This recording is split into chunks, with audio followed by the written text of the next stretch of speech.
to Nasty Knuckles, the Hockey Outlaws podcast, with your hosts, Derek Nasty Settlemyre and former Philadelphia Flyer enforcer, Riley Cote, as they go behind the scenes with your favorite NHL players. This week's guest is Philadelphia Flyers defenseman, first round pick, and one tough son of a bitch, Sam Morin. Time to face off.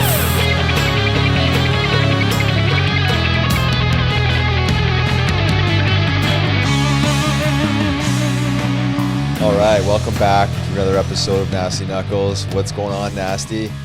What's up, Riggs? How's it going, brother? Yeah, going well, man. Staying strong. Past my bedtime, but yeah, spend a little time with you tonight. I'm surprised. We'll try to make this quick so you don't fall asleep on me, buddy. I'll be by myself here. How about the Tampa Bay Lightning, brother? Oh, man.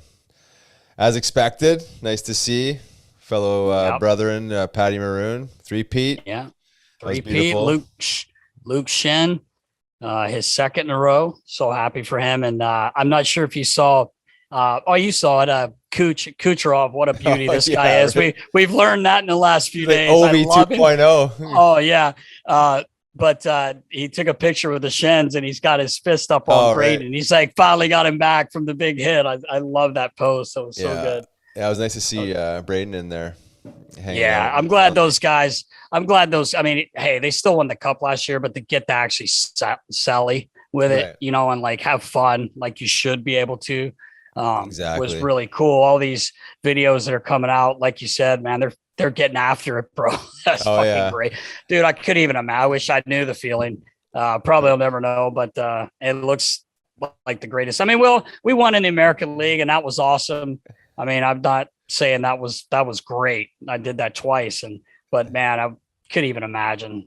No boat parade. No boat parade for the old family. Yeah, a boat. Yeah, no, we did not have a boat parade. Did we have a parade? I don't even know what we did. No. Like, I don't even remember. Oh, we had a parade. Yeah, it's around the spectrum. Around we kept circling around the building. Yeah.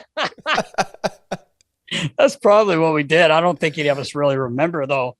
No. What happened? Might have been a Main Street pub. Who knows? I can't remember. It was a Main Street pub that night because I remember a couple people should have been driving and ended up getting some trouble. Not the players in the team, but a couple friends of ours. But that's exactly where we went that night, to the Main Street pub. Yeah. Oof. It was a long one. It was a rodeo. Anyway. I'm not sure. Anything in the same. No, I don't think it's quite back to back Stanley Cup. God, man. Dude, it's so cool. Jesus. Like, Patty's there again, right? Everyone, any free agent should be trying to sign in Tampa for the minimum, right? 100%. Just to go back, right? Play with Patty Maroon, you win a cup, boys. 3 in a row. I talked to Chief. I talked to Chief today for a little bit. He was headed back to St. Louis. And I said, "Oh, Big Rig." He goes, "Yep, boys." You know how he talks. "Yep, boys. Just jump on the Big Rig's back." He goes, "He's winning every year." Right. Just the way he, how he talks. It's so funny. Oh man. Anyway, that was cool to watch that, man. It's nice they got the win at home too. I would have loved to see another game. I would have liked to see another game just to watch more hockey, but it was great, man. It was pretty cool. Good game. Yeah. It wouldn't be the same vibe winning it up in Montreal, and then it's just the same type of, I don't know, there's a lack of connection I feel there. Yeah. Or if they win, then you're going back. Well, then you're going back to Game 7, and then they would have won. Yeah, that would have been cool. That would have been cool. But they were the better team. They were the better team. Montreal, I got to give them a lot of credit for. Yeah. I mean, for sure. No one expected them to be in the Stanley Cup Finals. I mean, you can't tell me someone had them going to the final. Maybe they did. I don't know, but I would never have dreamt, especially down 3-1, right, to Toronto. No kidding. But they played well, man. Yeah, they got lots to look forward to. They just re-signed their coach there. I saw for 3 years, which was that's good for him. Expected after the run they had. So some for positives for sure, no question. But T-Bay, man, I mean, I saw a couple of those shirts, $18 million over the salary cap. Amazing job moving money around, and Oh my God! They're not going to have that luxury next year. Oh well, yeah, they could. Cooch could just take the year off and come back. Yeah, exactly. Come in the playoffs, blow the league up into playoffs like he did this. Right. It's amazing, man. I know they have a good team, but dude, come on, like don't play a game and you just step in 3 points a night or whatever it was. I don't know how many he ended up with. Silly, crazy, man. Silly. Well, Nast, let's move on and jump into our episode with Sam Morin, Big Sambo, episode 32. Sambo! Presented by DraftKings Sportsbook. DraftKings Sportsbook is not only my favorite sportsbook, but also America's top-rated sportsbook. I love using DraftKings Sportsbook. It is easy to navigate, has plenty of instructions for new bettors, and nearly limitless ways to get in on all the action. My friends and family have been loving DraftKings Sportsbook, and I know you will too. Don't forget, DraftKings Sportsbook also offers great odds and promotions on basketball, hockey, and so much more all week long. DraftKings is safe, secure, and reliable, so you can deposit and withdraw your funds at your convenience. Download the top-rated DraftKings Sportsbook app now and use promo code KNUCKLES. That's promo code KNUCKLES for a limited time only at DraftKings Sportsbook. Restrictions apply. See DraftKings.com/sportsbook for details. Gambling problem? Call 1-800-GAMBLER or in Indiana, 1-800-9-WITH-IT. Welcome back to another episode of Nasty Knuckles. I'm Riley Cote. And I'm Derek Settlemyre. And this week we have a special guest, one of our good buddies, big number 55, Sam Morin. What's up, Sammy? Or what I usually say to you is, what are you saying, bro? What are you saying? Yeah, I remember that. For a long time. I didn't understand that at the beginning, but now I know. Took you a what are you saying, bro? Oh, it was so weird, yeah. He came in and I'm like, he's like, hey, what's up? And I'm like, what are you saying? He's like, what's that? I'm like, what are you saying? What's up? Oh, that's what that means. Okay. So every day he'd come in and be like, Nasty, what are you saying? Yeah. No, I was retaining. Yeah, I love it. What's up, buddy? What are you up to these days? This summer, now? Just summer training. You know, I'm home right now for a week in Canada, Quebec, Canada, and I've been training in Philly all those time with Daniel, their trainer there. He's awesome. He is. Yeah, I've been in Philly. You know, just chilling. Try to get that body healthy and stuff. So it's been good. Yeah. Nice. And how are you feeling? I know it's been an interesting last couple of years, a lot of rehab, a lot of time off the ice, but this year was, for you personally, it was arguably one of your best years as a pro. Talk about like how you're feeling and the recovery and the whole bit. Yeah, obviously I played hockey last year, so it was good. It was fun. Yeah. Mentally, it was good to finally be back with the boys on the road and stuff like this. Just like even if at the beginning I was not playing, I was on the taxi squad. I was just good to be back in just a normal. It was not normal because of COVID, but just kind of being with the boys and stuff. So, but yeah, my body feels good. I mean, I still have work to do, obviously, to get back good, like feeling good. But this year was a huge step forward for me, and I'm pretty happy about it. You know, like if you tell me, hey, Sammy, beginning of the year, you're gonna play a 20 game and NHL as a D-man, I'd be like, yeah, I'm gonna take it, you know.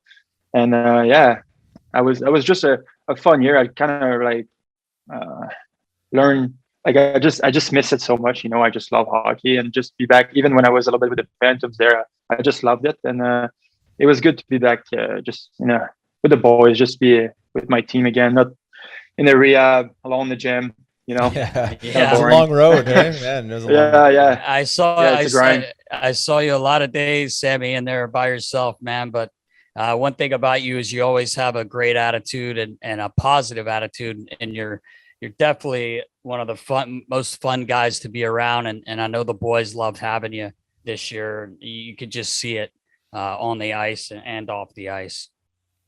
Yeah, that was good. Mm-hmm. Yeah, I was going to ask you to walk us through going into last season in your mentality, because I know we had a conversation in the summertime. You had a meeting with Alain Vigneault, and there was an adjustment to your position and the whole bit. But to walk us through all that, because I know there was a lot of the question marks and, changing the game plan up a little bit. And then it kind of worked out in your favor in the end.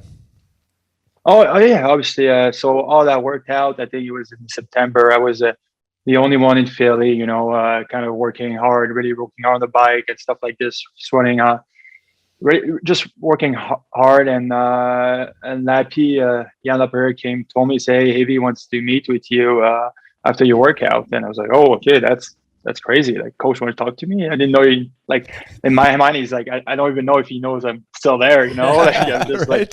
And I was like, okay, like, and I went there, and he kind of explained me a little bit what happened during the bubble hockey, and they were trying to find that physical guy, but they can't really find it anywhere right now in the league. They're kind of pretty rare now.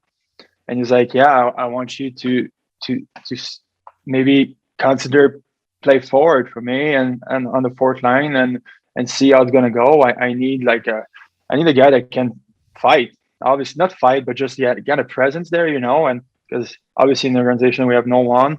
Even now, like I'm sure they're gonna try to get some other guys, but something we need to get better at. And and as soon I was really shocked. I think I was like, man, I'm not doing that. What the hell is this?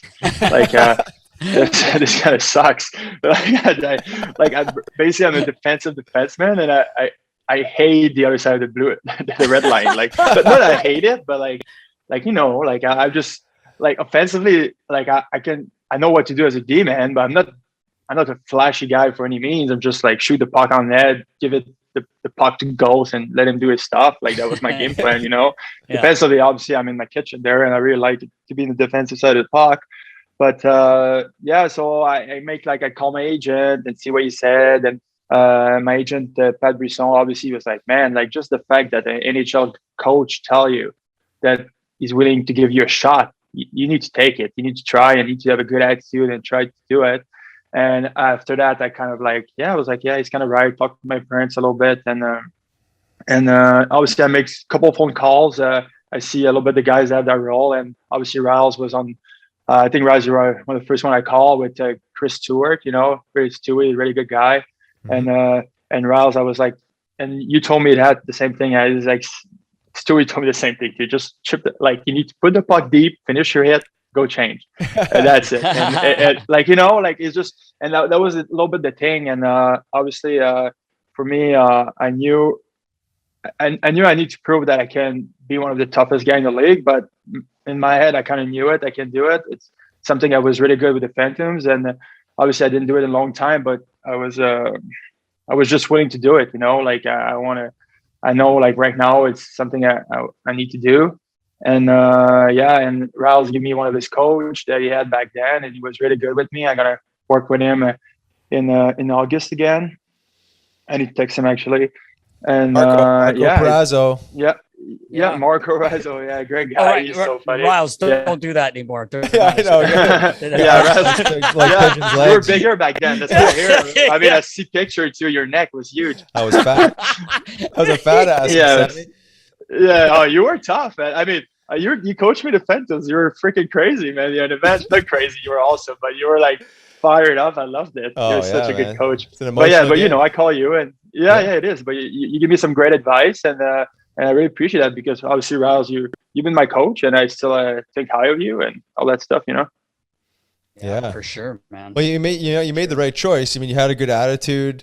Obviously it didn't work out up front the way, you had envisioned it. And there's probably some disappointment when you land up going back to the Phantoms, but you go back to the Phantoms on D and you play very well, and you get the call. Yeah. And now you're back up on D and you look comfortable and you look ready to rock and rock really solid, really. That's a crazy story about it. That's like, so obviously like what happened, the only reason why I went back down is because there were so many injuries D back there. And with the Phantoms.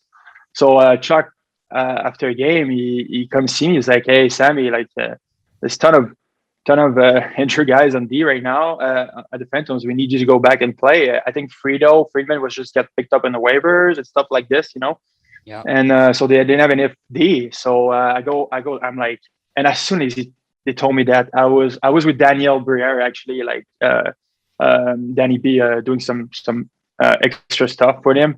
And that was my last practice as a forward, and I was so happy, man.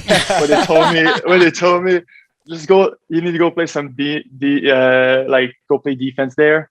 And my first game against Hershey, I was so happy, like in the warm up and stuff. I was just like, I was like, man, and first shift, like I do a good first, I just do a good first pass and all that stuff. And I had a great game that game, and I was like, man, I loved it. And I played another game against Hershey.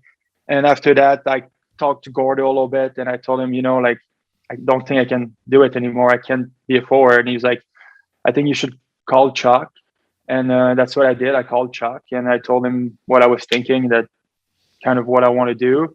And he was like, obviously, if he was okay with addition, but you're probably gonna stay in the Phantoms. And I was like, yeah, it's fine with me. Like, I give it a try, and with my agent, I give it a try, and I just don't feel comfortable doing it. And all of a sudden, Philly struggle, and you get a call, and that was scored your first goal, and that was like only in like 2 or 3 weeks, and I've been waiting for that opportunity all my life. Like it was crazy, it goes so fast. Yeah, that was awesome. We were, every week we have we do our show here, and we have other things that we jump on with other people, and we were crying for Big Sam. Crying, calling this guy up. Well, yeah, like we were, we were ready, and we know you're ready because we both know you so well. But the best thing one of the things that we talked about, we did a post game one night. It might have been the night he scored, Riggs? Was it that it was. Night? We did a post game, and you just the whole game, not because you scored the goal, Sammy, but it was the way you played. You just made it look easy. You got the puck, you made the pass. If you didn't have a pass, you got it out of the zone. Nothing's happening, but you're a presence that they need. You have to have a presence, and you bring that, which and then to top it off, you score your first NHL goal. It gives me chills just because it was so great to see you finally get that. But just the way the team reacted, you could just tell. And we talked about it a lot. You could tell you're like a team favorite guy. Like you're fun to have around, like I said before. But it was awesome to see that. Lots came flying. I mean, they were literally jumping up and down like it was a damn soccer goal or something. But it was great. It was great. Like I just came off the couch. I know we were all talking about it, but that was just what a night, man. Yeah, what a moment. Yeah, that was. Oh my God, yeah, that was. I remember going to the bench, and actually, like I was just on the ice when I scored, and I go to the bench, and I can't play anymore, man. I just can't play. And like Yossi was like, yeah, that's fine, bro. It's like, I was gonna put Proby in the ice. It's fine. I was like, yeah, I can do it. You bench yourself. Yeah. I was like, I'm done. I'm done. I was like, yeah, I bench myself. Honestly, I did. I was like, I score. Like I had my strap was undone.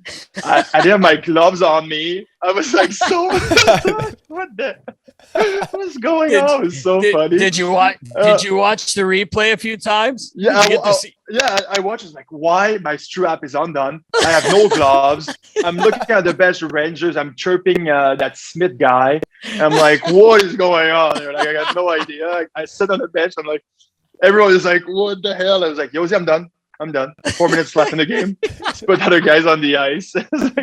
It was so funny, but it was a great moment. And I know the boys, like, oh my God, like my teammates are everything for me, and they're my best friends. And I think they went through the same, like they saw me grinding it out in the gym, and obviously you saw it, Nasty, you were there. Yeah. And it was such a long road for me, and it was the best moment in my life by far. Like, you get drafted, it's cool. You play your first NHL goal, it's cool. But the way that happened to me was oh my God, I was like, what is going on here? I couldn't believe it. Yeah, I was like, man, I was ready to I was ready to stop playing because I was like, man, like my body just can't hold up anymore. It sucks, but just the way it is. And now I'm playing in NHL again, which was my dream when I was like, I decided to play hockey. I was pretty young, at 12 years old. Like I was like, I'm going to be an NHL player.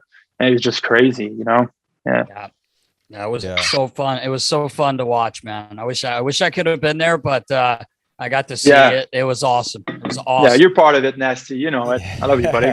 I love you too, buddy. Yeah. And leading up to your goal there, I think that the game before is when you pounded on Brendan Lemieux. But when you got called up, I think the Flyers were, I guess, at a crossroads of their season. They were lacking that energy and that spirit. And then, we had talked about it like on the show and stuff about like the Flyers, like they need something, they need some sort of spark. And I was like, when you got called up, I was like, this is it, man. Like this is exactly what they needed. And then you had a couple good games and then you pounded that Lemieux and then I think you got fined for it and you scored the next game. But then all of a sudden there was like this, it was just like an added energy that was in the lineup that, obviously you're one guy and you have to, these other guys have to be able to generate their own energy. But, for that brief period, it seemed like, wow, it's like, one guy could actually come in and make a significant difference as far as energy goes. So it was nice to see. And I think that was a testament to all your hard work and your attitude and everything you poured into it. But obviously it's a team game and, that can only sustain itself so long. And then you have to have other elements that can help bring energy too, which I didn't think the team as a system didn't do a very good job towards the end of the season. But talk about that fight a little bit. Yeah. What's that? Oh, go for it. We got a shit year. Yeah. Okay. Yeah. I don't want to say that. Yeah, go for it. It was, but I was just going to say it is. Yeah. That fight with Lemieux, I know the way it started and everything like that, but I love your attitude in that fight is that you didn't give him a chance.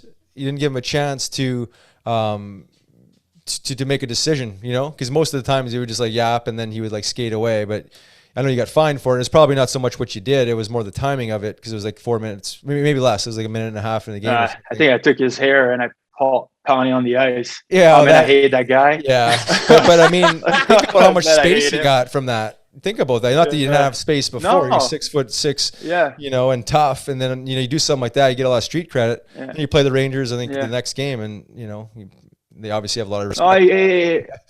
Obviously, what happened on this stiff is obviously I wanted to fight him and Smith. Like, those two, man, I hate such pretenders. It's insane. Like, what? Pretenders are the worst. Like, they're like, kind of like, that's what they are, pretenders. It's just the way it is. But so Lemieux is just yapping at her bench like crazy. And I just finished my shift and like Coos look at me and say, hey, Lemieux is fucking yapping. Like, can you do something? And I'm just like, I'm on the other side of the bench. I'm a D-man. So like it's not close to their bench. And I'm just like running, like, from the D to the forward side, like absolutely running. And like, I don't know what I was saying. I was just shaking. Like, I was like, sit down, man. I got to kill you. Like, I think it was chirping lots or something. Yeah. Obviously I love lots. So you don't chirp lots. Yeah. But anyway, I was just freaking out. Like, like I was like, just sit down. You're the biggest pretender ever. And no one likes you. Like your teammate. That's why you got traded. No one likes you. So after that, at the end of the game, I was like, I saw an opportunity to just like grab him. And I was like, you know what? I'm going to drop my gloves and I hope he does because I'm going to punch him in the face. And I'm going to give him credit. He dropped his glove. That's good. I mean, absolutely. And after that, I just wanted to hurt. No, I don't want to say hurt him, but like at least he dropped his gloves. So I give respect for that. But it's just, and because like no one, it's hard to find partners now. Obviously, there's a lot of tough guys in other side of the West and stuff. So I would like to try that out a little bit, but it's hard to find partners. It's just not the same. And it's the way it is. Even against Washington, pretty physical team. Like no one to do nothing with me, man. That's the thing, Sam, is that we talk about all the time. The game's changed a lot. We all know that. Oh yeah. But at the same time, if you don't have a presence like yourself, guys get when Oscar has to come in to defend. Can happen. I mean, and give him all the props in the world for doing that. And I know other guys do the same too, but that probably doesn't happen when you're in the lineup. And that's one of the main things Riley likes to talk. I didn't play the game, but I was around it a long time. And you saw it when you have a presence there. We had Riley there. We had, Jay Rossio. Just go down the line. It's all but the guys. You obviously have to be able to play, which Sam, you've proved you can play. You need to. Yeah. You can't just be a tough guy, Right. Yeah. But it's like you said, presence. It's that presence you bring is so important. the game changed so much. Though you said it, like it's not the same. And I'm a first rounder. I can play the game. It's just like obviously all my injuries and stuff. Like with the Phantoms, I was a good player. You know, I think Ralph's coached me. I did a really good job there, and obviously I was fighting. It's just part of me. I was a young guy. I was doing it, but just I remember like against Boston, like that Frederick guy was just always annoying. And G was in the room, and he was like everyone was talking about this, how annoying this guy is, and G was like, just stop talking about him. Sammy's gonna take care of him, you know. And I was like, oh, you know, like guys kind of. I like the fact that they know I gotta handle it, you know, like I like that because I can't do it. Like and you can just play your game. Like when like you don't need to waste energy on that fourth liner. I'm gonna do it. Like, and obviously he's never gonna do anything because he's a pretender. But it's just the way the league is now, Riles, you know. Oh yeah, for sure. But yeah. But just having they're all tough, but they're all tough. But when the big guys come at them, yeah, but I think that's the beauty of it is like it's not always about the fight, right? It's just about having that presence. So maybe that fight or that cheap shot or that crossing of the line doesn't happen. Like you look at Washington and the Rangers towards the end of the season with Wilson and if Rangers had like anybody even half as tough as you know what I mean? Just the lineup, like it maybe doesn't happen the way it does, and we're not talking about. Panarin getting, mollywopped by Wilson and whatever else, however you want to view that. Because it was like, just had someone to kind of like neutralize Washington. But it's long gone are the days of having like 3-4 heavyweights. No, it is starting to see the game off with a fight and the whole bit. But having you around, whether you fight or not, it is enough to deter some shit to happen. I mean, there's no question. It's still very, very apparent in the game, but I just don't like the fact that guys hide behind the rules and then, act tough, like you said, acting, that's the thing. Pretending and then cowering, that to me is a problem. Yeah, for sure. It is. And the game changed so much. It's insane, but you need to be able to play. And sometimes you still like I know my role, I know I'm not going to play like every game and stuff like this, but like, I'm more of a depth guy now, and I really accept it, and I'm good with it. But I'm ready to do that role, and sometimes you need a guy that can answer the bell, and they're just like it's just one game or 2 games or 3 games, and guys feel like bigger. They have bigger shoulder, like what I mean. Like they can. My teammates are, and a lot of guys told me that when I was playing, they feel like bigger. Like some of the guys are feeling bigger because. There's a guy that's going to back you out, Yeah, 100%. That's exactly what we were talking about the whole time. So, you did a great job. Like I said, you didn't try to do anything fancy. You played your game, made your first pass, finished your checks, cleared that crease out. Do what you're supposed to do, and you did a great job. And it was nice to see you to get 20 games in, and hopefully a lot more next year, buddy. Yeah, hope so. Yeah, just I see what happened, but I'm excited for what's coming. No doubt, and 20 games in a condensed season as well. So it's nothing to shake a stick at. And I was gonna say, like, what's your mental preparation going into this season? So you've now established yourself as an NHL defenseman, right? Not a forward defenseman. I think you've learned to simplify your game, right? I mean, even at the Phantoms level, it's always about simplifying the game and just like making that first crisp pass and not hanging on to the puck too long. Like, where do you go from here? You're taking some, training with some, maybe Greco-Roman wrestling and that, the fighting stuff. As a defenseman, like, what are you working on this summer so you can actually, like take that next step? So I didn't touch the ice right now. I gotta probably start skating in August. Obviously, I work with Dan right now, and Big Sammy, Charles Samuelson, is around still, and I think is great. It's gonna help me with that stuff. Funny stuff with Charles when I told him I was gonna be a forward. So he was freaking out. I could just hear him. He's like, "No, man, no." You poured like 5 years of time and effort with you.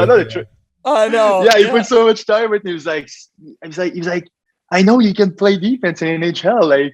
Like what's going on? I was like, yeah, but I need to like listen to what they think. And he's like, I know, but he's like, Sammy, like, no. He's like, no. He was like, give me a big no. Like, but anyway, yeah. but I got to work with him again, and yeah, just I'm so in a good mental state right now, with my game. I know what I need to do to be efficient. It's a simple game, but I know I can make some plays. And I got to, with my meetings with Chuck and Avi at the end of the year, Avi told me like he was surprised by how much like some plays like I was making, finding the middle of the ice. Obviously it's a simple play, but you need to be found as a demon to find the middle of the ice on the breakout and stuff like this. And just a good first pass. And when the puck is in my zone, I need to be able to break it out and take it out. You know what I mean? And I got some really good games in my 20 games. I was doing that. I got some so-so games sometimes, so I need to be more consistent on that level. But I'm just in a good mental state right now, and I'm just know what I am and what I'm gonna bring and to a team, and I'm really comfortable with this. I'm not gonna score 20 goals or stuff like I'm gonna do my job, and that's what I'm gonna do, and I'm really happy with it, and I'm proud to do it. Listen, Sammy, you're exactly right, but I do need to tell you this: you are tied with Riley in goals. I am. This and right, you're in trouble, bro. Yeah, I know I'm in trouble. I'm in big trouble. You have one goal too. I thought you have more. I'm one of the best goalies in the world. Yeah, he scored on Carey Price. He scored on Price. Oh wow! It was a snipe too. Actually, it was a snipe. It was a snipe. It was. It just awesome. Sucked because it was 5-1 or something when he scored, so he couldn't even celebrate. You're like, oh man! I lined up and tried to fight Steve Beijing the next shift. I was like, my job's not over. Yeah. That's another. Yeah. But no one's never gonna take it away from you. You score in NHL, the best league in the world, and that's awesome, man. Yeah. It's tough to get there. I wasn't in a position to go on the bench and throw my gloves off and undo my helmet and pack it in for the game. Yeah, you're right. Like me, and bench yourself. I'm done, coach. Stay in the bench. Yeah, I'm done. Oh yeah, you're done. I'm gonna end on that note right there. No, I'm walking out the place right now. It's good for me. It's so fun. You were the number one star, weren't you? What's up? Were you the number one star? I was no helmet, and I was like, oh yeah, and the boys just shower me with water. Yeah. Oh man, I was like, ooh, yeah, like I said, it was like a dream, I'm gonna be 80 years old, and I think about my life, and this is probably the best moment. I couldn't imagine better, couldn't imagine better. It was just, I would think about it, and it's just the best moment in my life by far. What a time, and just with my teammate too was the best. Yeah, that was awesome. For sure. Now, Sammy, have you been out on the links at all? Probably haven't been able to play too much golf, have you? I actually play yesterday with my buddies, so I just played 4 times this year. I play. I saw Rally there by the Flyers Settlemyre. Oh, okay. Tournament. Okay. Yes, I was there. Yeah, I saw your dad too there. Did you? Actually, yeah. Did you rest your beer on his head? Because he's pretty. Oh no beer for me. Well, water. Sorry. Water. Did you rest the water on his head when he was standing beside? No, he gave me some golf balls. He's like, you hit the ball. I was like, I don't hit it really well. That's not true, man. That's not true. No, actually, yeah, I got a little bit better, yeah. And actually, my team at the tournament, we won. I was playing with really, really good golfers. Yeah. Obviously, I didn't carry that team at all, but we won the tournament. The Flyers Settlemyre. It was a lot of fun. Yeah, that's awesome. I've played with you a few times, as you know. I know you love snakes. The people need to know that. The snakes. That was disgusting. You still have to. Oh yeah, I got my Instagram video. This is absolutely crazy. Yeah, I'm afraid of snakes more than anything in the world. Oh my god, that was bad. He got you good. See that? It'll be on the episode. I didn't see. He told me about. We're gonna be pumping out with the episode. So. Oh my god! I'm probably what was that? The old 8, I think, in Woodcrest. Yeah, that was. And you remember the whole did a double bogey. Oh yeah, I remember exactly where it was. Yeah, I just probably did a double bogey with Ghost and Stoley. And I just walked to I was with you in the cart, and I just put my thing. I just and I go drive, and I see that huge snakes there, absolutely freaking out. I was like, what the fuck? Like I was screaming. He was losing. And after I see it, I was like, oh my God, it's a fake snake. Like, man, but like I almost step on it, you know, like I hate snakes, man. Like I'm sorry, but I know people too. I do too. Some people loves it. I'm just a little bit scared of them, just the way it is. That's what my dad always is like, he knows how much I hate snakes. He's like, you hate snakes more than anything. You're petrified of them, yet you're always throwing a fake snake and scaring people. I'm like, I don't know. It's just fun. I don't know. Yeah. Did you know it was nasty right away, man? Once you figured out it was a fake snake and he was nasty. Yeah, nasty. Like, well, he ran. Like, I think I saw. Yeah, I ran a lap, and I saw the video you did with Draft too, like a couple of years ago. I was like, and this is a really good one too. Like you open the cooler, and this is right. Like Jesus, but yeah, it's just that was a funny with Ness. It was a good. Oh yeah, I love that. Yeah, I'll tell you, though, Sammy, your golf game though. I think I was with you one of the first times you played, and then playing again with you last year. I think we played before you went to the bubble. With Ghost. And Reader, his buddy. Reader. Yeah, and we got Reader with the snake. Yeah. Oh yeah. One, that's a great guy. Reader's awesome. He's awesome. Just got married. But your swing is unbelievable. Like you have a great swing for a fucking man your size. I mean, you really do. You improve so much from the first time. Yeah, I mean, I started playing like 3 years ago with Ghost and Stoli, and I was like, man, this is the hardest sport I ever like, you know. And actually, like yesterday, I thought it was pretty solid. But I say that every time. Like I go to the ring to see Ghost. I'm like, hey, Ghost, I'm pretty good at golf now. And he's like, okay, let's go play. And I absolutely stinks. He's like, you know. He's pretty good. Oh, my God. Ghost is really good. So good. Yeah. Hits the ball 300 something out there and throws it on. He's putting for birdie. Every day. Yeah, Ghost is a really good golfer. Really good golfer. Yeah. Nasty's seen my golf game. It's pretty. Is it good? No. It's bad, really bad. Nasty. He usually quits Sambo around 12 or 13 and just rides in the cart. I'll drive. Why? He just I can only play 9 holes. I think it's just because I just shit sucks so bad that like eventually, like, you know, you hit a good shot every like 4 or 5 or something like that, but then it just like wears on you. Just like, you know, maybe I just gotta come back tomorrow. When you get better, man, it's fun. Yeah, I know. I believe that for sure, but it's such a grind, and I only get out like twice a summer, so every time I'm golfing, starting from scratch and never really improve. But yeah, that's for sure, fun, man. Especially when you're around a good group of guys. Certainly some laughs and some shanks. For sure, man. So you talk about Ghost. I know Lots is one of your good buddies. There's a few guys in the Phantoms that you grew up in your early pro career with. Talk about your relationship with some of these guys and how you've supported each other throughout, the early years, because you're kind of competing, especially with some of these younger defensemen that you were, Yeah, we were a lot of young demons back then. Yeah, you're right. And for me personally, on the ice, I compete like no one else. Like I always try to be the most annoying guy ever. But off the ice, they are. I think it's another game, and there were those guys like Ghost, Hager. Back then was Ghost, Hager, Stanny. We also were kind of those 4. Provy, like everyone got drafted. Mizey, all those guys. Like we're a lot of guys that kind of played together. But for me, it's always been off the ice. Always been different, and I did. Those are my brothers. They're my really good friends, and they're always going to be. And obviously on the ice, it's another thing. You always want to. For me, I always want to improve, and obviously I want your spot. That's the way it is. That's how you get better. But I would never I just work hard. Like it's just I know some teams, like especially in the AHL. I did say like AHL sometimes it can be a little bit bitchy because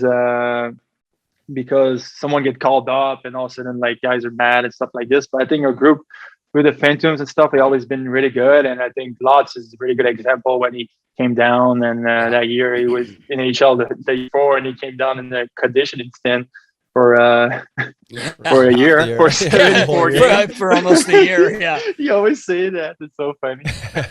But yeah, he's a good example that a guy that just he was never just work hard, have a good attitude and be a good teammate. And that's what he was. And that's all the guys are here.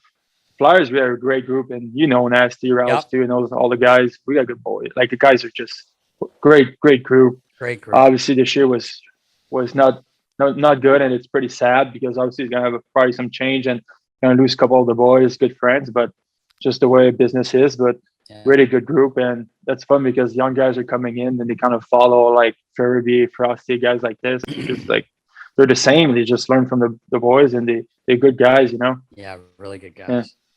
Yeah, you don't understand how important that is to have that good, positive attitude in the minor leagues when guys get called up, because it works against guys. As soon as you get sour and think that, I should have been guy, and then you complain to one guy and then it gets to the coach, then all of a sudden you're that guy, and now you've kind of separated that core of support, and And when Gordo's coaching, like you don't want Gordo on your back, man.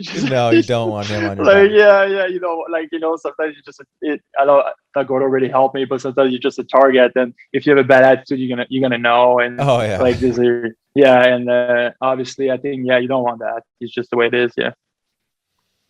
Yeah, no, for sure. And you've done a great job even before your injuries. And I think the attitude, like when I think of Sam Morin, I just think of the ultimate competitor. Like I've always rooted for you, and not any other reason besides that you want it so bad, and it's like it's hard not to root for guys that want it so bad. And you've had your adversities, as we talked about, your injuries, but your attitude's never changed. In fact, I think it's gotten better, and I think you've worked harder. Somehow, yeah, for sure. And then here we are having this conversation about you having your best, pro year this past year after all this adversity, and you're going into this next season with all this confidence. So, I mean, and it's nothing more than what I see is your effort and your attitude. Maybe you can talk to that. Is that like something, obviously, that you were brought up being really, engaged with and focused on? Because that's not something you just pull out of your ass and have. No, I don't know. I mean, I'm from a small town, you too. You're from Manitoba, right? Winnipeg, like you're a little. I mean, I'm from my parents. The way I see it, the way like they build their company, their catering business and stuff like this, they start from scratch and they just work. I see them work in the weekend, work. Like a lot of sacrifice. Christmas time, they were not there because my grandparents were taking care of me because they need to like build a business and pay for those bills and pay for my hockey stick and stuff like this. So they're my foundation, like as me, like in life. And I truly believe anyone that put his mind in something and you really put your time and you work hard and you believe in yourself, you can do anything you want. And that's how I always have a mindset of, man, like I said, I was in a car with my dad, and I just I think I broke my arm, like or something. I was like young, 12 years old, and I look at him and I was like, hey, I think I really like hockey. I think I'm gonna play in NHL. That's what I'm gonna do in life. And my dad looked at me and he was like, yeah, kid, just like calm down there. You're like 12 years old, And even at school, like people were coming and they were like, Sammy, what are you gonna do? Like you need to choose something to do later in life. And I was always picking hockey, and it was like, it's not possible. I was like, it's not possible. What do you mean? Like you just all my friends were going out and stuff like this, and me, I was just working out, like not working out, but like I was just practicing and stuff. So that's kind of always been my mentality: is hard work always gonna work is gonna pay off. I mean, obviously, I'm not like I play like I didn't play a ton of NHL game stuff, but for me, like just being there, it's only my work ethic. Like it's the only thing. Like obviously, like I think if I have a bad attitude and I was not working hard, I would have been gone a long time. Yeah. But I know like Chuck's like he sees it like this. The staff, they see someone that works hard and is wants to be here and wants to get better, and that's just the way it is. And that's what that's how I got raised by my parents, and I'm always gonna be like this until I'm 80, until I die. I think like I just want to get better in life and try to be the best person I can be, and that's I think that's how it works. Yeah, well, it's infectious, your attitude, Sammy. It's nice to have guys come into the rink and always have a smile on their face, and and happy that you're there, and appreciate it and not take it for granted. You've always even if you don't play, right? Exactly. Like for me, like I was hurt and I was still going at every game. I was still like, guys were winning. I was like, you know what? I gotta I'm not part of it. I mean, I'm not really But you part of are, it. though. Like, But but like, but I'm gonna be there and shake them after the game. I gotta be there. They're gonna see me in my crutches, and I'm still there. And that's what I was doing, man. I was like, every game I'm gonna go to every game. I don't need to. Like, I'm hurt. Like, no one knows if I'm there or not there, but like, just the fact that for me I'm there and they see me around is that I'm still want to be part of that team and stuff like this. I think that's what you need to do, especially when you're hurt for like a long time, like I did. Yeah. for sure. For sure. Mm-hmm. And I wanted to ask you too. I know you've evolved, with your philosophy on training and recovery, right? Obviously, maybe these injuries maybe change your perspective completely on how to take care of yourself. But you've matured as a player, and you've matured off the ice as as a human being and learning how to take care of yourself. Like, talk to like your mentality towards like your off ice training. Maybe comparing it from like your early pro days when you're like, we're trying to earn a spot and we're like, in this extreme, warrior phase to maybe more of this, more, recovery phase and learning how to maintain what you have and stay healthy, it changed for me a lot. Good question, Ralph. Because, when I was young, I was pounding the gym, get bigger, get stronger. And I kind of loved it. Like, I loved those competition against my other teammates and I love that stuff. But I was like, I can't do it anymore. My body's can't hold up. So right now, like you said, it's all about like for me, preserving what I have, get stronger and healthier. And there's a lot of stuff I'm doing, like in the pool with Dan, pool workout. I just don't put really weight on my shoulders anymore. My knee is gonna not blow up, but it's gonna get inflamed if I put too much loading on it. After all those injuries, there's 2 ACL, meniscus tear, and all that stuff. So you can't, I can't load up my knee anymore. And obviously, there's a lot of supplement you take now. Try to get like I take your CBD stuff, your CBD oil that I take that I like. For inflammation, it's kind of natural, and there's other stuff like that I really like for me that works. Everyone is different, right? You need to find what works for you, because I really believe that the human body is some stuff works for someone and some stuff doesn't work for other guys. But for me, like personally, it's all about reducing my inflammation, right, in my body and in my knee, especially my knee. I want to feel good, so I take some turmerics too during the season and stuff that personally help me. Like it's in my head, but I really feel it does. And like I said, the pool really helped me. Like I'm in the pool like 3-4 times a week and do some movement, pumping that fluid out and get all my range of motion back and stuff like this. Honestly, I think I could be a really good rehab guy for ACL. I know the knee so well. Man. Yeah. I swear to God, like I think I'm better than any. You put me against a physio, like 2 ACL, I'm sure I can rehab it better. Like someone fresh from the school, like that. You study the book. You got the experience. You get the experience. Life is about experience. That's 100%. That's what I believe. Like, 100%. You just. I know it. I went through it, and I know exactly what step to do, what not to do. Because I failed. Like my ACL fell, right? So I know what kind of was not good for me a little bit, and what was good for me. I adapt and stuff. But it's a grind. Yeah, it is. Yeah, for sure. A couple times, Riles, like in the summertime, some of the boys come over to hang out by the pool, and we were shooting some basketball in the pool and stuff, and Sammy was doing a couple little exercises real quick, just goofing off, and his workout partner was Elvis. So, and I'm like, Elvie, let's just let Sammy get his stuff done. And, Sammy's like, it's okay. And so now, even today, like Elvis is like, oh, we got to do a quick workout in the pool, Dad. He's like trying to do all this loose, right? Yeah. Good job, bud. Yeah. But Nasty, obviously we use your pool because it's good stuff, Nasty is a great guy, and he was still in touch, and we use the pool there to do some exercise. Really nice pool you got there. Thanks, buddy. Yeah. Thanks. Yeah, Elvis loves that. But anyway, man, it's you're right. Riles knows more about that stuff than I do. But we had talked to Reamer, JVR, Sammy. Oh, Reamer is great. He helped me so much. Yeah, I was gonna say, like, at first guys are kind of laughing at him, giving him shit all the time. But I'm telling you, it's like we said to him, he's getting better. Like every year he's Reimer is crazy. Like it's insane. So you talk about a work ethic. This guy is committed to his job the most of all the team. Like, and it's off the ice like crazy. It's like nutrition and all that stuff. Wow. Reimer really helped me. I think he tried me to get me on some stuff, Superman stuff, and it's too much, man. It's too much work for me sometimes. Like, you know, like him, it's like Reimer, it's like, hey, like you need that pill before you eat breakfast, and after you take that pill after breakfast, and during the workout you get something to take after workout before you eat lunch.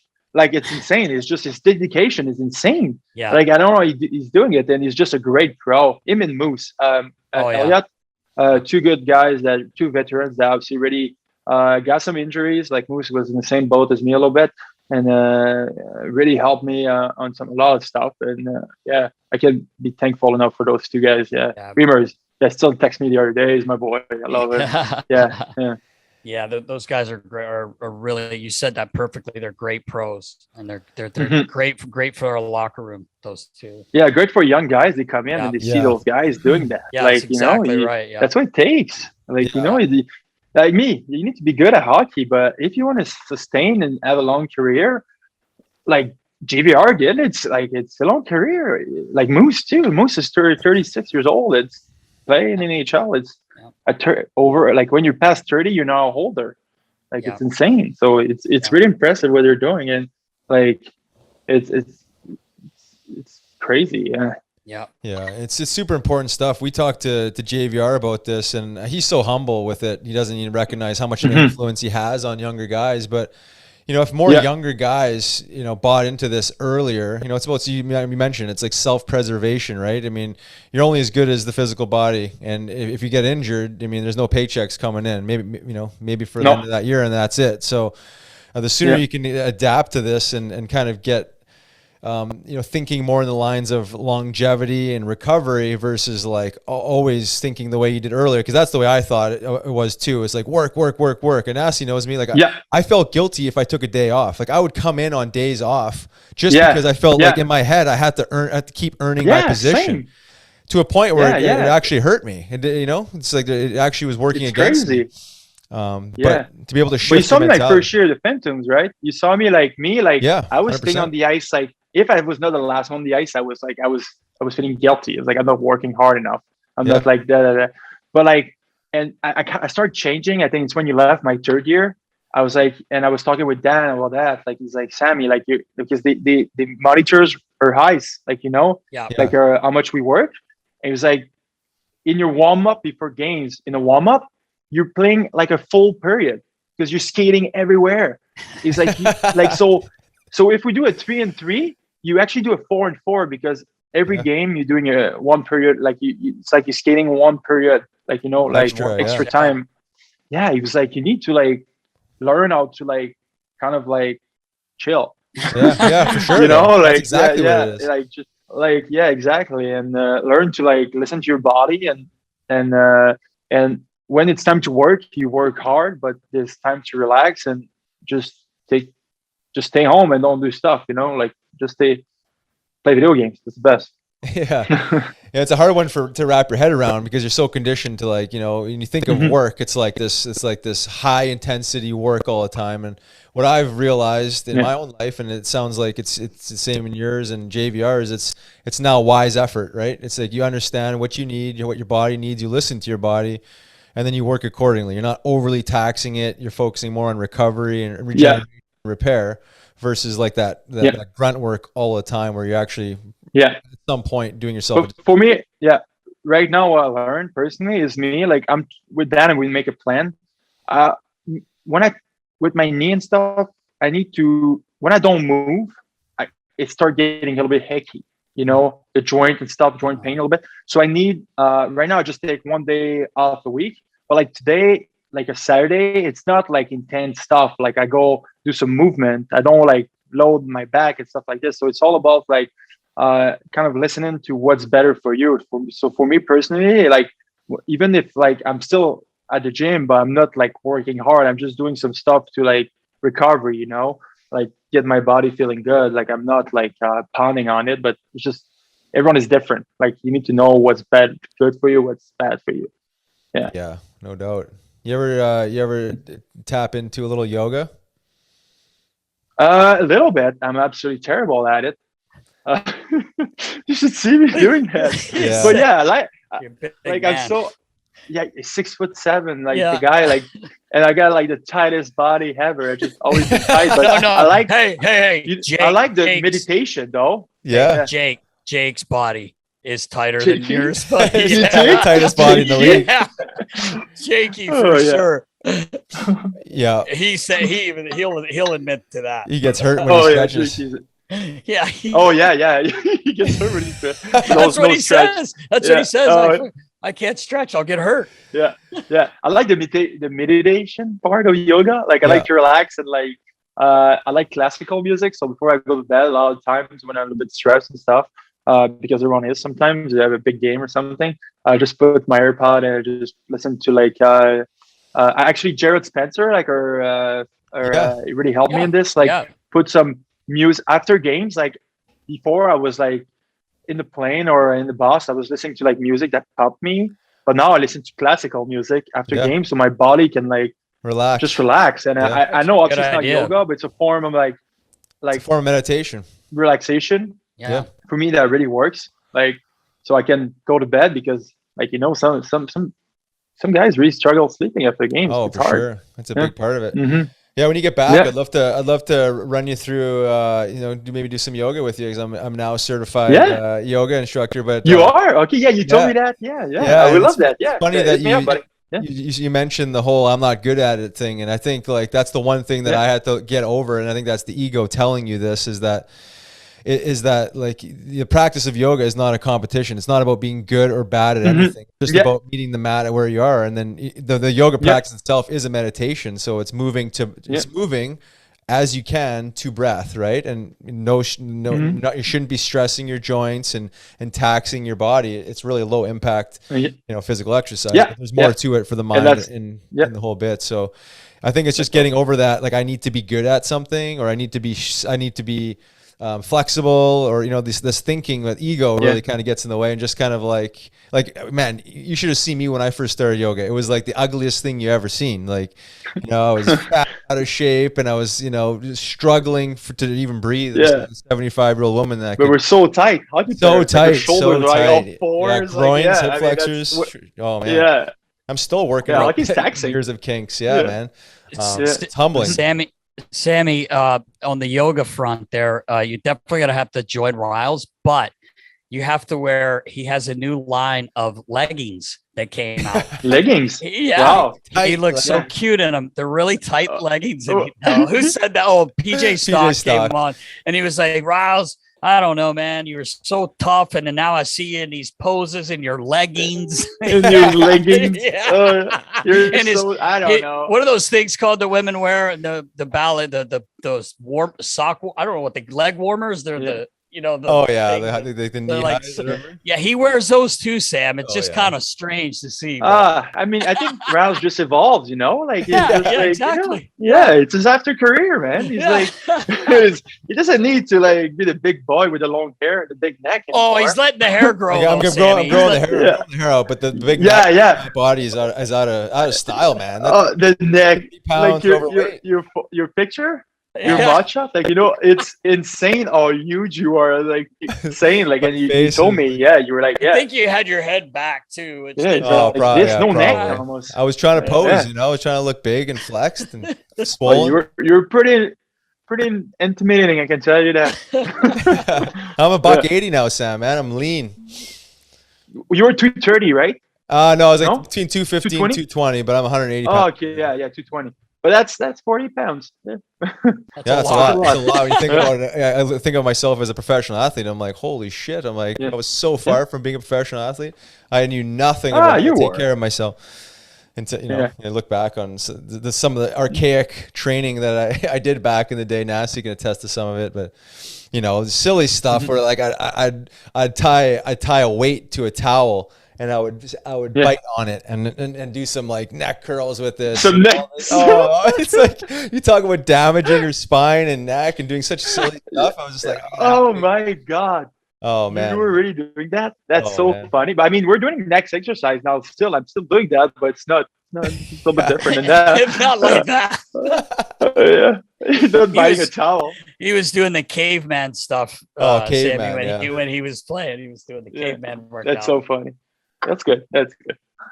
Yeah, man. So you're back to Philly next week, I believe, and then you're getting preparing for the ice and getting working with Dan. Yeah, and the whole bit.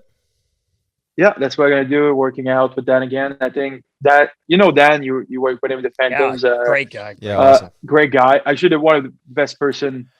Like he's my best. He's my friend. Like he's a confidant for me. Like when I was going all that stuff because I'm really close to him. Obviously, him and his wife Tam. They had a baby too. Yeah, like, they had a baby. It's awesome. Yeah, what a guy. I just appreciate everything he did for me all the time. But yeah, I'm working out with him, and I really trust him so much. Yeah. He knows me and knows my body, and so that's what we're gonna do. And we have a good plan and get me ready to go for the season. And I'm pretty excited. Yeah, and I'm excited to having another hockey season. Man, it's gonna be another good one. Yeah. Yeah, it's gonna be even better, buddy. Got a good feeling for you. Yeah, and you're gonna be just building off what you accomplished last year personally, and obviously your confidence in the way you're feeling right now is gonna keep growing. Is there any other guys floating around the area when you get back? You'll be training with other guys, or is it just kind of you for? Carson Chorinsky is here. Okay. Carson, he's working hard too. Ghost is around. Matthias Samuelsson, the son, is a big boy. What a great guy. Yeah, great guy. Is around too. And I think, Tanner Lisenski is around. Yeah. We're 5 guys right now. Shushko. So the only older guys are me and older guys. I'm old now, Nasty. You are. 25. Hey, happy birthday, buddy. When this comes out, it'll be a couple days past your birthday. Oh yeah, I gotta be 26. Can you I know. Hey, Elvis reminded me. He knows everyone's birthday. It's kind of freaky. Everything. It's kind of freaky. He's telling the other night, Sorelli from Tampa Bay, from Tampa. He goes, "Oh, Dad, his birthday's the same as mine." I'm like, how the hell do you know that? I understand how he knows all you guys because he just follows everything you guys do. So he told me your birthday was 3 days before. It's insane. Yeah, he knows everything. Anyway, when we need stats, we ask it by he's a stat guy. Yeah, you should. I don't know. Bring him in the back office, man. Bring him in the back office. Break down some numbers. Elvis, what a beauty. Miss him. Oh yeah, man. Yeah, he misses you guys too. For a big boy now too. Yeah, his thing is he wants to be 6'9", and I'm like, Elvis. That is not going to happen, buddy. Not in the Settlemyre genetics or what? Thank God, everyone, Riley, I've told you, everyone on the Settlemyre side was tall except for me and my dad because my dad's mom was 4'11". No way. So, yes. And guess what her nickname was? Shorty. That's what everyone called my dad's mom. Okay. But everyone else was the shortest other Settlemyre man was 6'1". Everyone else was tall. I had 2 cousins, they're twins, they're 6'8". So I always was hoping I had a chance, but I didn't, Sam. It just didn't happen. But Elvis has a chance because everyone on his other side is 6'3" and over. You know what? My dad is 6 foot, and my mom's 5'6". I know. I remember us talking about that. Yeah. So I drink a lot of. Me being from a farm area, a lot of raw milk. When I was younger, and good food. That's what we'll do. Then that's what we'll do. Yeah, just give him some raw milk. Yeah, right from the cow. That's what I was doing. Yeah, exactly. My aunt and my cousin have a milk farm, and they're just like feeding me with this. Well, it worked, buddy. It worked. Oh, I don't know. Yeah, it did. I was always a big boy. Yeah, that's for sure. Were they all natural grass-fed cows, or were they? I'm not sure about that, Ralph, back then. Yeah.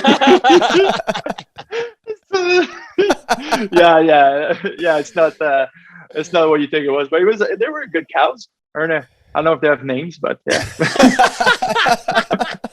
Yeah. They're still having back to your homeland and thank your cows for the nourishment. Oh yeah. Actually today my mom is inviting all my family. We do a little barbecue, so I'm gonna see all my aunts and my cousin and stuff. So I didn't see them for almost a year too. So it's they all they're all living around here too. So close to they have a chicken farm too. Like you guys got everything. Your chicken, milk. Yeah, everything. That's all you need. It's huge. You should see. You should come here and see that. I mean, they're not organic. I'm sorry, Riles, it's not organic, but it's still a farm for sure. Yeah, but it's not organic. Yeah, I know. It's all good. Oh, that's great. That's great. Is it for your birthday though, Sam? Is that why everybody's coming over? Yeah, I don't know. Yeah, maybe I'm gonna have a cake. I'm gonna ask her. I don't know. I think you should. Yeah. I'm excited to see them. My family is everything for me, and my cousin and my aunts and uncles are part of it too. As they just follow me and they root for me all the time. Yeah, that's awesome. That's great. That's awesome, buddy. Right on, Sambo. Well, we appreciate you coming on. I know you got some stuff you got to get taken care of there before you head back to Philly. Yeah. Family to see, things to take care of, and we appreciate you hopping on with us, man. It's been awesome. Really nice to see you, man. Nice to see you doing well and having that spirit going into the season, man. So excited for you. Yeah. Thank you. Thanks, Riles. Yeah, I really appreciate that. Thank you, Nasty. Yeah, I miss you guys, man. And we'll see you. We'll see you next week. For a long time, Nasty. Yeah, I didn't see you for a long time. I saw Riles at the golf tournament, and it was awesome. But Nasty, we should catch up for sure. Like, I can play a round of golf for sure. Yeah. No, I think I'm snakes. ready to go. No snakes, though. Yeah, honestly, if you do this, it's not funny. Like, it's just not funny. There'll be no more you golf got me once, that. and it's done. No, I'm not doing it anymore. Like, but I gotta be on the hedge, you know. Like, you gotta always be ready. First of all, I'm not gonna ride with you on the same car as you. I'm gonna be with the other car, and I'm just gonna chill. All right. I'm gonna hit first too, so I can get the car first. I got a plan. That's a good idea. I got a good plan here. Yeah. See you, boys. Thanks for having me. Okay, all right, buddy. brother. Good seeing you, man. Thanks, Sammy. That episode was brought to you by Settlemyre skatesharpening.com. Visit D Nasty for the best grind in town and all your hockey needs. Settlemyre skatesharpening.com and bodycheckwellness.com for all your premium hemp-derived CBD and functional mushroom needs. Get well, stay relaxed, and enjoy life. And I want to say thanks to our special guest of Sam Morin, Big Sambo. Big Sambo. Appreciate him coming on. What a beauty. Nice to see him have a smile on. Kid, man. See that passion and excitement coming out of him. He's just exuding it. So it was cool. Such a good kid, man. Such a good kid. Love that guy. Yeah, man. Wish him nothing but success. And he's got the right attitude, as we talked about throughout the episode. Looking forward to see what he can bring to the Flyers in training camp here. So yeah, it'll be interesting. I think he's going to come in there and now you'll get some preseason games too, right? Yeah. So it'll be back, hopefully should be back to normal. Let's pray, obviously. But I think that probably benefits him to be in more games, to be more physical, to kind of, about to play too, not just to fight. I don't mean it like that. We spoke about that, but to be a presence for the team, which they need. And who knows, they could add something to the team. A little more energy, like another energy guy, maybe a guy that, mix it up if they have to. And not that they don't have guys to do that, but everybody knows what I mean. Yeah. Just 100% to help out. Yeah. And he will be in training camp as a defenseman and back. Exactly. More comfortable and ready to rock. I think he's proven that he can play defense in the NHL level. So, instead of going to training camp as a forward and trying to make it as a winger, he's got a little more of a game plan going into it this year. So, yeah. I mean, you know what though? God bless him, but he had a good attitude about it. He said, "Okay, whatever I got to do to help and be on the team," like you said. But I thought it was funny. He was like, "Thank God I get to play D. Get to go back to play D." But he gets set down and he's happy just because he can play defense. Yeah, I know, right? So, but that's Wish him nothing but the best, man. Yeah, he's got all the right ingredients, man. He's wired the right way. He's got the right attitude. So he's a physical specimen. If he just stays healthy, I think the biggest key for him and any athlete, for him is staying healthy. But he's got the rest of the pieces there. So yeah, he's had some tough luck, man. God, poor kid. Just like every year, look like okay, he's back, and then just something.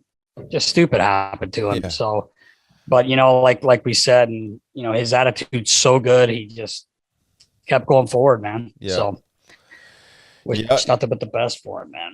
No doubt. Yeah, he's come back stronger and continue to get stronger this summer. I know he's gonna nice summer ahead of him with Dan Warren-Key, strength and conditioning coach with the Flyers, and just really dialed in. So he's in recovery regeneration mode, and he knows what he needs to do. So happy to see him find his groove, and nice to reconnect with him. Yeah, for sure, man. And play some golf with the big fella here this week. No doubt, yeah. He's back. He's not bad, man. I'm telling you, like the swing on a guy that big, it's crazy to see. Like Chris Pronger is a good golfer. It's just funny when you see a guy 6'7" swinging a golf club so fluid, like it's crazy. Like, he's not a scratch golfer, but for a man that size, just started playing a couple of years ago, he's pretty damn good.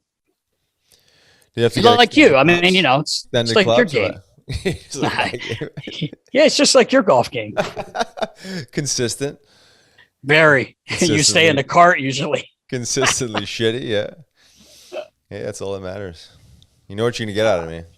Hey, that's right. I get about 12 holes, and you're like, I'm done. I'm done, boys. 12 rough holes. I'm done. 12 rough holes, yeah. Yeah. Some of them. Yeah. Some of them. All right. Well, that's a wrap. Episode 32. Nasty Knuckles with Sam Morin. Be sure to tune in next week for episode 33. Until then, stay safe, knuckleheads. See you, knuckleheads.